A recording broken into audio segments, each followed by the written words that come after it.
ST भाडेवाढीच्या विरोधात शिवसेना ठाकरे गटाकडून विठ्ठलवाडी बस डेपोसमोर चक्काजाम आंदोलन करण्यात आलं। बस डेपोमधून बाहेर पडणारी बस रोखून ठेवली होती।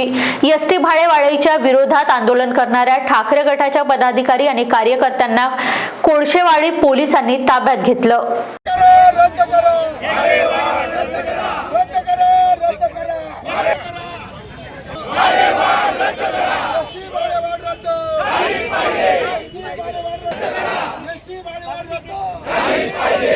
महाराष्ट्र सरकारने एसटीमध्ये 15% भाडेवाढ केलेली आहे। आपण पाहतोय की एसटी डेपोची हालत सर्व महाराष्ट्रामध्ये काय अवस्था आहे, एसटीची अवस्था काय आहे, नागरिकांना काही सुविधा काय नाहीत, एसटी एकदम खटार आहेत आणि अशा परिस्थितीमध्ये 15% वाढ म्हणजे कंबरड मोडण्यासारखं आहे।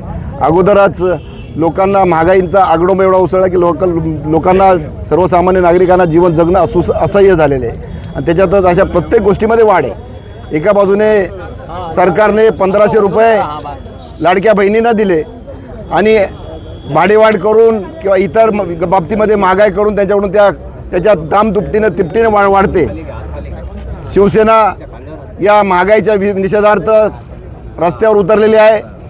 यापुढे या सरकारला जाब विचारण्यासाठी सर्व नागरिक रस्त्यावर येतील, पण याची आज सुरुवात झालेली आहे की अशा प्रकारचे मनमानी कारभार या ठिकाणी चालणार नाही। महागाई वाढलेली आहे, त्याचबरोबर ही दरवाढ झालेली ती रद्द केलीच पाहिजे असं आमची आग्रही मागणी असणार आहे। त्यासाठी आजचे रस्ता चक्का जाम आहे। या जोपर्यंत आमचं समाधान होत नाही तोपर्यंत या ठिकाणी या आगारातून गाड्या कुठल्याही जाऊ देणार नाही अशा प्रकारचा संकल्प आम्ही या ठिकाणी केलेला आहे।